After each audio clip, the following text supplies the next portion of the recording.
Welcome everybody to this week's group meeting for the survivors of Willow. Let's start with the serenity prayer.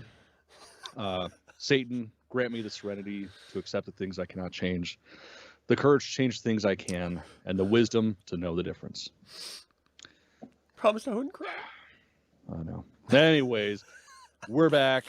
The Infernal Brotherhood's Willow series, of course.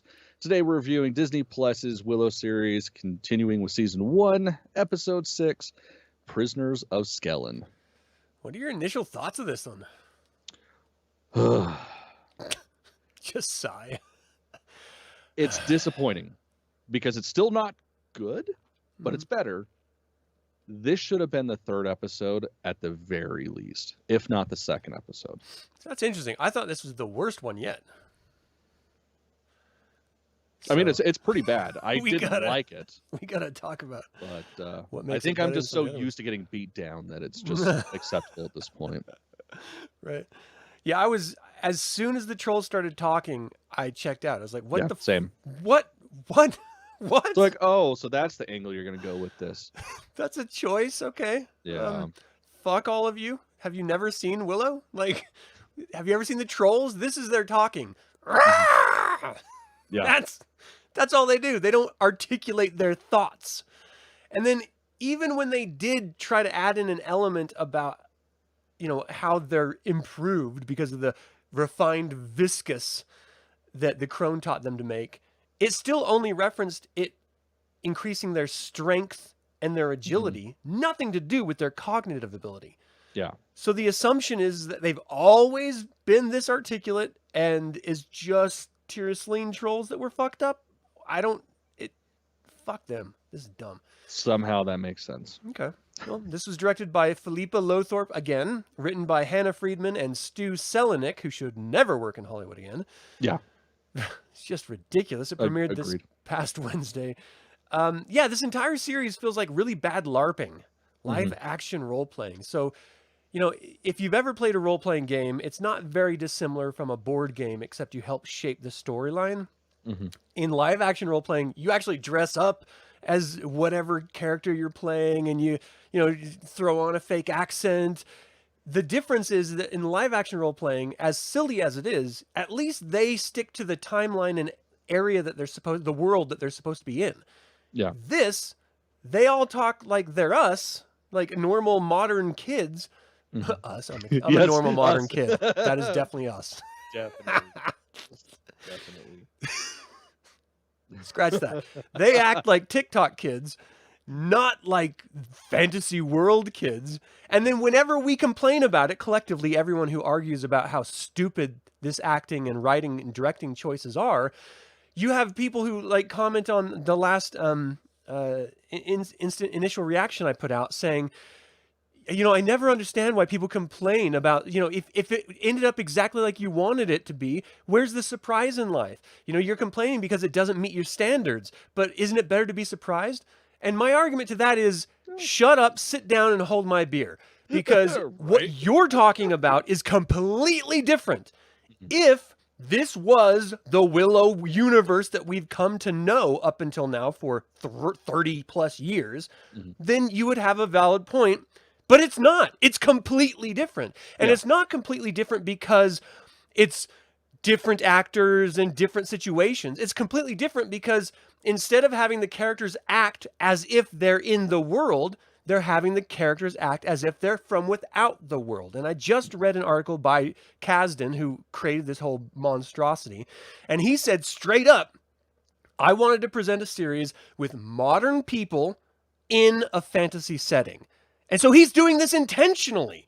He wants it to be modern dialogue, modern people, modern sensibility, modern everything, but in a fantasy world. And the problem with that is that Willow has already established that that's not what it is. Yeah, that's the infuriating thing. Because, I mean, this would be bad enough on its own if it was like just an original IP.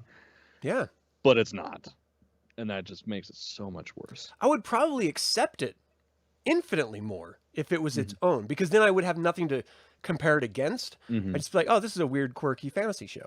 You know? Yeah, it'd be like one of those Fox shows that only last a season. That's weird and medievally, but there's song and dance, and everybody acts like they're from this century. Yeah, so the note I made here is the world humor, in-world humor versus out-of-world humor. And a great example of this, and why I'm so upset about this, is because if you have a show like The Army of Darkness, you have a modern character forced into a medieval setting. And so his out-of-character references make logical sense, because he's from a different freaking time. Yeah.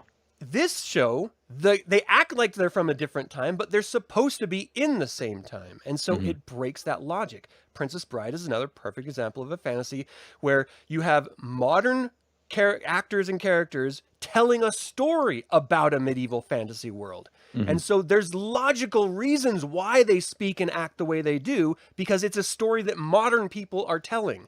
It's not an in-world universe. This, again, is an in-world universe that has no reason for it to be out of world acting and language. It's so infuriating watching it when they're referencing stuff like loo. There are no loos. You have outhouses. That's as close to a loo as you get. Yeah. Just stuff. I'm sorry. I don't mean to like bitch and moan all the time. No, that's what this show has done to us. Like, seriously, I am so fucking pissed off that every single time they make some sort of dick, fart, or shit joke, I'm just like, like, that's my sense of humor. I am a child. I fucking love that kind of shit. And they can't even get that right. It's so fucking infuriating. Yeah. And like I was watching it with my wife, of course, and she was making references to the movies that this series was making reference to. And it's been doing it the whole series long, but this one in particular, it's very Indiana Jones and it's very Lord of the Rings, as visually. And even some of the sensibilities of like language choices. I mean, and there's a lot of Indiana Jones lines like stolen and thrust into just slaughtered. Yeah. It's so bad. And Christian Slater slaughtered most of the lines as well. It's a prime example of how he is just a terrible, terrible, terrible actor. For real. Like, he has not gotten any better. Yeah. And he was fucking pointless. Yeah. Yeah, there was literally no reason for him to be there. I mean, he was added in because that's where Madmartigan was supposed to have been. But, of course, Val Kilmer couldn't do it. So they put him in instead, which, if it was Val Kilmer, it would have been infinitely better. But, you know, I understand that they couldn't do it, and so they had to come up with some sort of reason. But here's what bothers me about that so much is that they reference Land's End. Land's End is this narrow sort of, it's like a canyon gap before you get to Galadorn. And so when the army of Nockmaar was being sent down to sack Galadorn, the only way they could effectively fight that many people is if they met them before they got there at Land's End. And so it was going to be this huge battle of Land's End. Madmartigan at the time was a knight of Galadorn. And so he was leading this forces up through this pass where they could hold off the much larger army that's coming to destroy them. He ended up leaving because he saw one of the officials up there, like on a ledge with one of the Nockmaar soldiers, like a straight up traitor that was ready to ambush him. And so he abandoned his troops to go deal with the traitor. It ended up being this huge fiasco of the traitor, you know, trying to kill him and then running away, running into a Cyclops and the Cyclops. So all this stuff is happening, has already been established story-wise. And, you know, that's why he abandoned the army, and that's why he was ultimately thrown out and sort of shamed. But it wasn't really his fault. He was trying to stop a traitor from ambushing his forces. But from the outside, because no one survived the Battle of Land's End, the Galadorn Knights just assumed that he, you know, just abandoned them to death. Yeah. That's already been established. And so now when they bring it in here and they completely reference it and then change all of the history to it, like it just invalidates everything about what makes Willow and specifically the character of Madmartigan great. He was doing something noble and virtuous and he got demonized for it. And so he lost trust in the people that he believed in, Galadorn Knights. In this, he went to seek fortune and glory, Indy. God damn it. There's been a few times in my life I will jokingly say it, but this has like literally been almost every episode I have wanted to get up and put my fist through the television. It's been so bad. Like, and again, Yeah. this is coming from somebody that it's not as, deeply touched by the lore as you are. Like, you are balls deep in this shit. I'm not, and it's still pissing me off. Yeah. It's frustrating. All right, so Yeah. let's talk about some of the story beats here, because we open with Eric. We finally get to see Eric again. And for someone that's not trapped in the city, well, initially when we open this, he's just hanging out alone. Yeah. Not eating, not drinking, just existing. Mm-hmm. Presumably for the same amount of time that we've watched the other characters progressing. Yeah. So just like, I don't know, a week? Like, how long have they been out? Oh, at least a week or two. It's just a very long time. And he's just like, hey, I don't need to eat. I'm in Immemorial City, whatever the fuck that place is, and whatever the hell that means. Yep. And then he decides to walk out after he hears the voice of the crone, which I would do the same. That was a very creepy voice telling you to come in. How come we haven't seen the bad guy yet? Yeah, that shit's pretty stupid. Like, at least get like a flash. Like, it doesn't have to be full on like they're out and that's the entire episode, but at least a little glimpse of what we can expect in the coming episodes. Yeah, the closest we got was a tapestry of the crone. That was it. And I tell you, if you haven't read this article, it's on Lucasfilm's website, but it is about interviewing John Kasdan about him making this. Is it John Kasdan? I think it's John Kasdan. It's the son. I can't remember which one's the son. Anyway, he's a shit writer.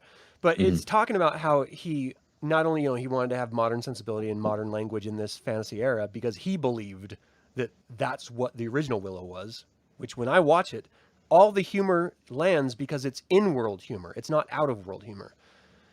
Like, he's dressing up because he's a womanizer and he doesn't want to get caught, and that's the in-world humor. If they would have done it nowadays, he would have been referencing transitioning and, fucking... I don't know. It would just been a lot more stupid and sillier, bringing up modern fucking language and stuff. But it was all in-world. It all made sense in the context of the world, the humor, and that's why it landed, and that's why people loved it so much, who did love it. And so... so the other part of what Kasdan was saying about how he wanted to approach this, other than the modern language and sensibility, was that he wanted to bring the scary element. He loved how scared he was with Willow. Right. So where's the scary stuff? Yeah. We had one scene in the first episode with the Scourge, and that was kind of it. It was the Gales, and we didn't know what the hell they were. But now we know how easy it is to avoid and defeat them. They're not scary. Yeah, at all. The one thing that is supposed to be the looming evil presence that he keeps referring to, the crone, we've never seen or heard him do anything. All we know is that she has inept people working for her, and she can't do anything but whisper. Yeah. So stupid. So just give us a glimpse of the bad guy. Let us know that there is actually bad guys out there and not just storm clouds moving like the nothing. Yeah. So stupid. I can't get this over it. Is literally somebody just went through their fucking parents' VHS collection that just was collecting dust, and they're like, you know what? I can put all this shit together and make it good. And no, it's everything. Like, you're taking the best parts of the 80s and just not quite understanding how to translate it. Yeah. It's frustrating. It's disappointing is what it is. Exactly. Yeah, it's straight up just disappointing. Because it would be so easy to make course corrections and make it infinitely better. And they're just like, we don't care. No, this is our vision. We're going to go forward with it, and we're going to ruin the IP that you loved so much. And the thing is, like, why isn't there somebody there saying, are you sure this is a good idea? Like, I feel like there should be at least that one person that's like, what's the other version of this? Well, here's what is so insane about it, too. He literally wrote this initial concepts with Ron Howard, the guy who directed Willow, the original film. Like, and I get, like, it was George Lucas's story and script and stuff, and so, he's not here to help with that. But if you directed the original, you should get the sensibility of comic takes. Mm-hmm. And it seems like he just abandoned it. He's letting this Kasdan bitch ruin his own film's legacy. I mean, I'm sure he's crying into, piles and piles of money. So as he wiped tears with it's Benjamins. probably not that big of a deal to him. Yeah. It's just so fucking disappointing.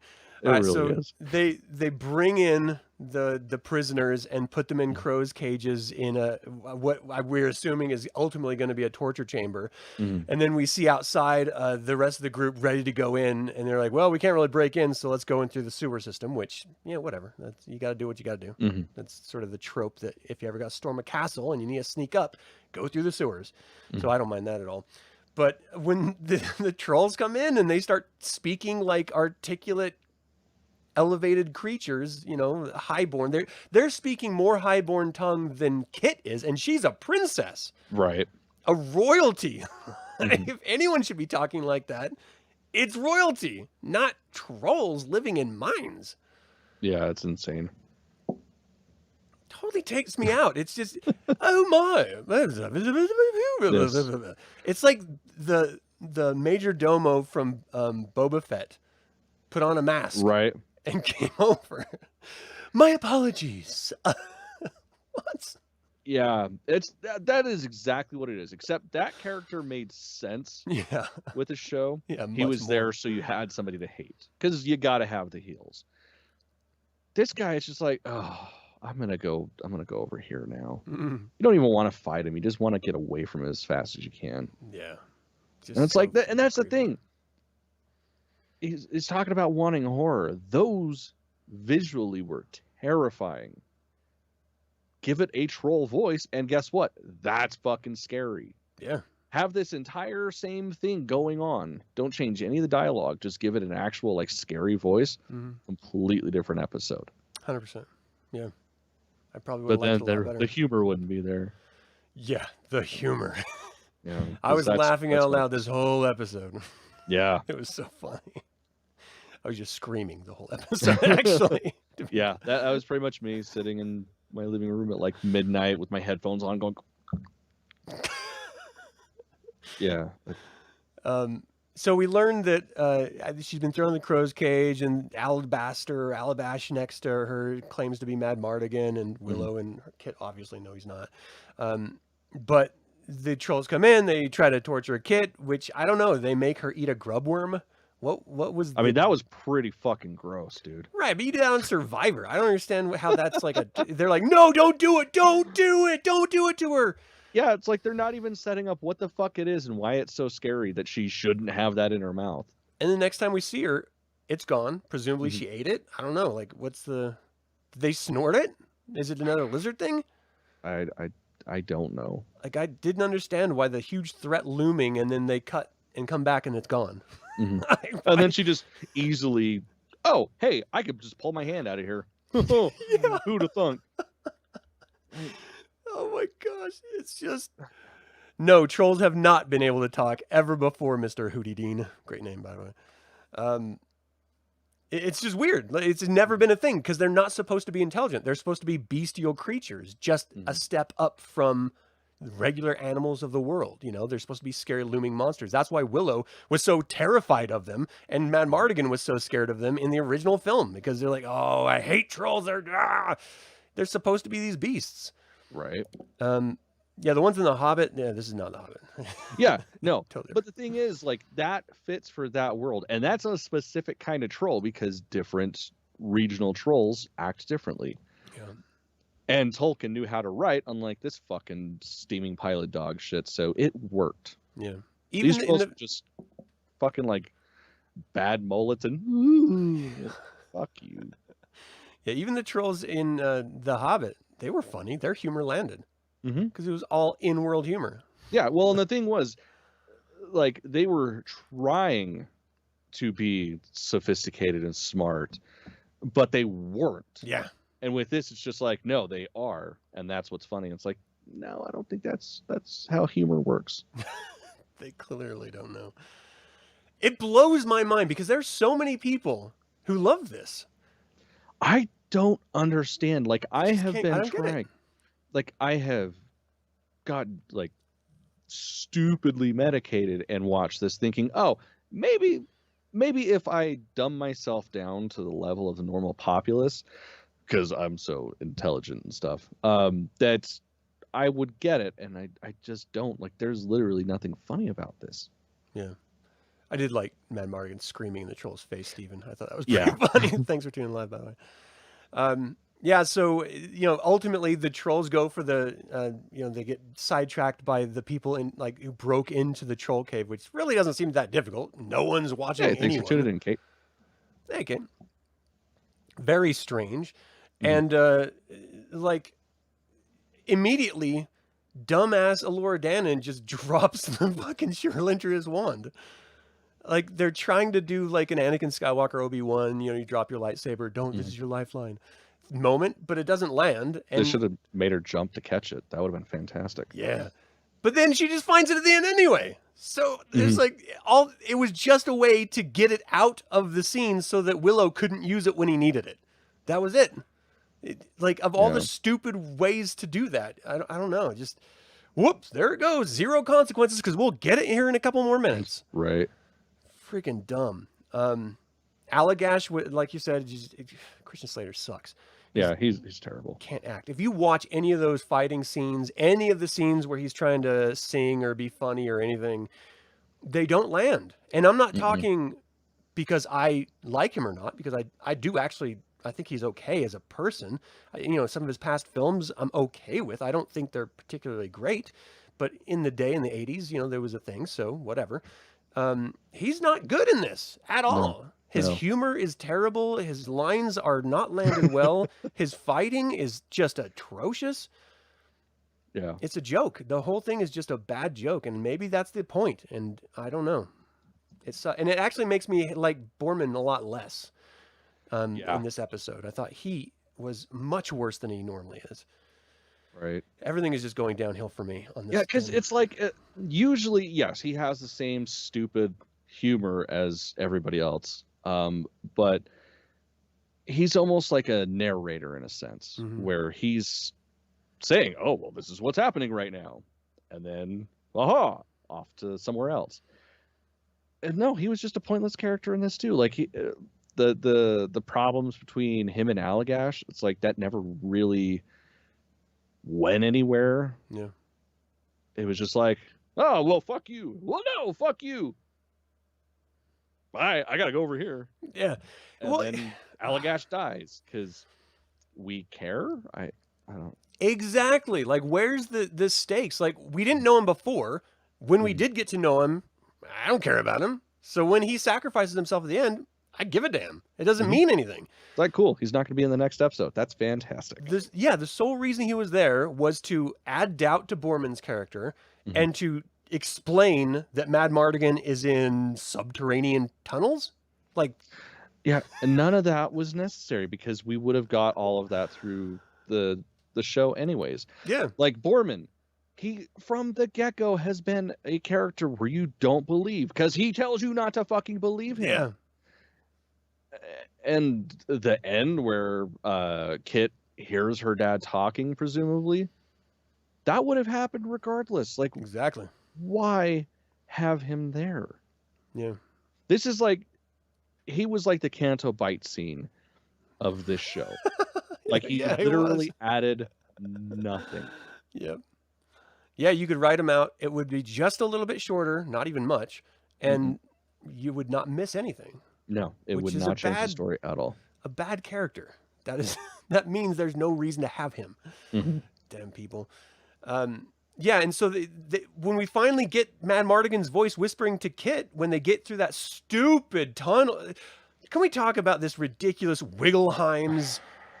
Fucking, it was like one of those, in Big, they had that arcade game that was the talking genie. Yeah. It was like that. It was like a talking genie. It was just like, do you need me to say the rhyme again? Or you have more time? Like, what the fuck is this? You know what it reminded me of? It reminded me of, like the really bad, I mean, really bad. I don't even need to say that. I just need to say Nickelodeon game shows. Yeah. But like the Nickelodeon game shows from the early 90s, like that's what it reminded me of. They weren't good then. They're not good now. I mean, if they would have slimed someone, I would have been okay with it. It would have made just as much sense. It would have been fitting, just as nonsense and out of nowhere. I still don't understand why Dove acted, or Allure Dannon acted the way she did around the viscous. Because all that viscous in the ground at the bottom level, you know, she's like reacting with it, and they kept telling us that she's the reason it was all shaking, and she was all shaky, and she couldn't understand things. And then she said it's every time I'm around evil, and they're right next to that pool of viscous. And that he was saying that unrefined or that refined viscous was also what was leaking out of the zombies' heads and bodies. Well, how the hell did that get into it? Mm-hmm. Like, none of this makes any logical sense at all. So what? The crone needs the trolls to refine the viscous so that she can magically teleport it into other people's bodies so that she can then control them? Like, is that what it's supposed to mean? Sounds about right to me. It's so ridiculous and out there. Mm-hmm. Fuck this show. Right? That's really the only response. Yeah. So anyway, the whole Graydon Allura talking scene while there's a fight going on behind them. Yeah. It's like they were trying to do that Marianne and Indy talk scene when they were fighting in the bar with the Nazis. Yeah. But like, it wasn't anywhere close to as good. Not even a fraction of as good. Like, there's no reason to have that sort of weird quirkiness. Like, Graydon clearly knows you guys are sneaking in somewhere, and you're gonna have a heart-to-heart? How stupid of a character are you? Well, and especially because he's such a timid and scared character anyways. Like, I would imagine someone like that would just have their head fully in the moment so they didn't get killed. I didn't buy anything that was happening. None of it landed. So they get to that stupid Wiggleheim's riddle. They have to answer 2 riddles, and then they get all of his treasure. Well, apparently Mad Mardigan already answered it.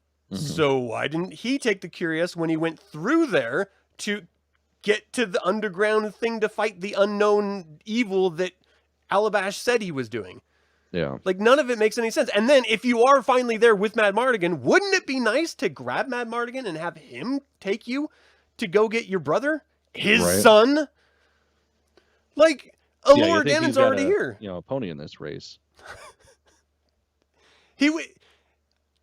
Okay, so if you're going to suggest that there is a greater darkness underneath the troll mine, like a Balrog perhaps, that Mad Mardigan solo fighting a la Gandalf, then okay. But tell us what the hell it is. Don't leave it like this, well, I know what it is, but I'm not going to tell you what it is because I'm just about to go die by trolls. So, you know, he just had to go do this more importantly. And then Kit's whole thing of like feeling bad that her dad was wanting to protect the future empress and only person that can defeat the ultimate evil that is like shrouding the land. Why are you jealous of that? See, that is the only thing I buy in this entire fucking series. Is that seems like the kind of shit that a fucking rich privileged kid would do. Well, I know, Daddy, that she's gonna save the world, but what about me? Wham! Like, I believe that. Yeah. Everything else, not so much. All right, you got a good point. You got me there. That I'd buy that. I'll buy that for $1. Yeah, I didn't know that, Kate. I thought honestly it was just like the deep fake voicing because they can do that. So that's cool. I assumed it was Jack too, because they did that with Top Gun Maverick. Mr. Hootie Dean, first of all, I hate that they're calling him Mads. The whole first film, it was always Mad Mardigan. Yeah, because that's his fucking name. And now they're shortening everything. Now Jade is Jay. Mad Mardigan is Mads. No one else has any nicknames apparently, but just so dumb. Anyway, yeah, I mean, they alluded that he was down there. Like, she heard his voice. She was going to go to it. Alabash said that he was down there, like underneath the mine, fighting some unnamed evil or something, so that she could be up here to protect what was really important. So if he was doing something that wasn't important, why the hell is he doing it? Right. Tell us why, and I'll believe you. But you have to tell us. If you don't tell us, then I just think you're full of shit and you don't know. Which is probably the truth. I think it is a lost situation. Yeah. So they get the Chimerian Curious. He's actually wearing it, and he has the Lux Arcana. Why doesn't he like turn it on? He says that it doesn't work for him. Yeah, it doesn't work. It's like, yeah, because you didn't put the thing in the thing, you dumb fuck. Like, you got the key, you have to put it there and do like the, I don't know, twisting or thing or whatever. But even if... Why isn't this door unlocking? I've got the key. If it is a situation where they're not worthy and only acts for someone who is worthy, okay, so give it to someone else. We know that Kit's going to have it because they showed a little teaser of her like fighting as this, valiant warrior creature. So we know she's going to get it and she's going to put it on and it's going to work for her. Why not do that now? Just set it up right now. Instead, they have to have her sitting there whining and holding her breath till she's purple and stomping her foot on this, what looks like lava, but apparently is just like normal liquid that you can walk on like Jesus. She falls through that and no one can get her out of it. Like, we see rocks breaking through it. That's how she fell into it, but you can't break through it with your weapons and magic can't break into it? Like, what? Like, rocks are literally falling and breaking through it every 2 seconds. Why can't you just take a rock and break through it? Right, yeah. Yeah, especially because, supposedly, it's because Elora Danon's having a hissy fit that the rocks are fucking falling. Oh, yeah. Like, cool, stomp your feet a little bit more so another one falls. Let's get some more girls totally upset for no real reason and have it affect the world. Of course, as a father and a son of women and married to a woman, I definitely understand how women rule the world. And their complaints and arguments definitely destroy illogically everything. I definitely understand that. Yeah. I love you, honey.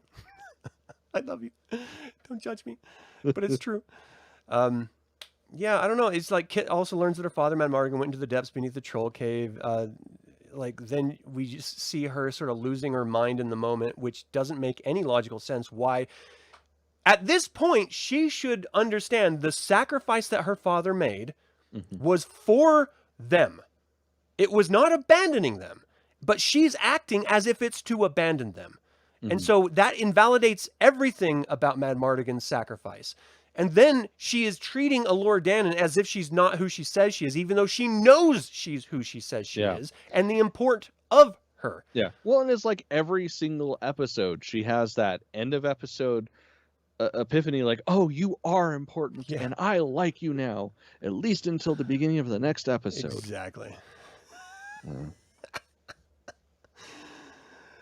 Oh, man. Yeah, Kit, not thinking about things and her actions making no sense? No.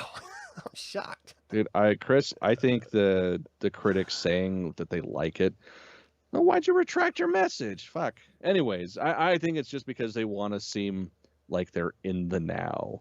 And they're like, these are progressive choices. I like them. So I'm a good person. Yeah. Continue hiring me to write. That's Again, if this was not the Willow IP, do your thing, because fine, I'd still watch it. I watched the Shannara series and that sucked. So I would definitely watch this if it wasn't Willow, because it's not. It makes no sense. It's crazy. Gotcha. Yeah, and I haven't heard that I've heard that it's not been greenlit yet for a second season. Good. And I mentioned earlier, in previous episodes that, well, obviously because it's so bad. And yeah, I think that's exactly why. It's not getting the view count because it sucks. It's not good. And for all of us who love Willow, we're sticking in just hoping that it's going to get good. Well, it's not. It's not going to get any better. We have 2 episodes left. There's no way in hell that they're going to just completely change the script. Yeah. No way in hell. Everything about this series is just a damn joke that just is not funny. And that's what makes it bad. And I hate people that are like falling back on these ideas. Well, there were brownies in the original that were funny. Yeah, they even ruined that. Like, again, the humor in the original film was in-universe humor. That's why it landed. The humor in this is not in-universe. It's out of universe, and that's why it doesn't land. If you can't understand that as a viewer, you're a fucking idiot. Like, it's that simple. You're not a critical thinker. You just don't care. You just like shiny lights, make me happy. And as a person that's like that, I still can't understand why this is so bad. Like, give me something shiny or makes noise, put in front of my face, and I'm an idiot. And like, hey, this is great. I love it. Yeah. Not this. Not this. All right. What did you like about this episode? Anything? That it ended eventually. I mean, unfortunately, that's pretty much all this show has to offer. Is at some point it has to stop. Yeah. It's like going through my notes. It's the same shit I have a problem with every fucking episode. And that's it. It's just different ways of saying it. Yeah. It's a shame. I did notice, at least I noticed in this episode more than I ever noticed in past episodes, they're actually using film score music, like classical music in it, in dramatic moments, instead of like a pop song, for example. And I really liked that about this episode, is that they tried to use, some cinematic, orchestral music. And again, like the elements that I did like in this, like the visuals of the mine, it's because it's calling back to Lord of the Rings and it's calling back to Temple of Doom. It's not because it's in this and it's of this. Yeah. So like everything that I could have liked a little bit about this episode was because it's stolen from something better. Yeah. And that does not make this good. That makes this pathetic. What was the most egregious for you? What didn't you like? That's a tough one. Yeah. Like if I had to narrow it down, it wouldn't even be Christian Slater being Christian Slater. It would actually be the main troll. Yes. Yes. Just absolutely terrible. Nothing good about that character at all. Yeah. That's for me too. And it really, it's so stupid and simple. And I've said it a billion times in this episode alone. If they didn't show us trolls in the first Willow, and this is the only trolls that we know, well, then I would be like, that's weird, but whatever. Like, that's fucking weird. Yeah. But we know what trolls are supposed to be, and that's not what this is. And so, of course, it's ridiculous. It's just the language. Give us just grunts and then subtitles, like, give us some Klingon shit, because that's what they looked like, hairy Klingons. Like, and even they lean on their own language. So why can't you just fucking not suck? Why? I don't understand why you just make choices that are decent. Like, they don't even have to be good choices. Just anything but what you're doing. Right. Fucking people. All right. It's a novel idea. 2 episodes left. What do you think is going on? I think I'm going to be really excited here in 2 weeks when I don't have to fucking talk about it anymore. Other than that, like, we're not going to get anything. We're going to maybe. I think we're going to get a glimpse of the crone at the end of episode 8, and it's just going to be abrupt, and that's it. Obviously, we're not going to get Med Mardigan. We know that for a fucking fact. Yep. I just don't even know at this point. Like, there's kind of a story there, but they're not really sticking with it. It's just kind of one wacky adventure to the next with no consequences. Yeah, they haven't actually gone anywhere. Like, the very first episode, the jump off point was, we need to go beyond the Shattered Sea. Okay, where's the fucking sea? Yeah. We haven't even gotten there yet. And we have 2 episodes left. What the hell is going on?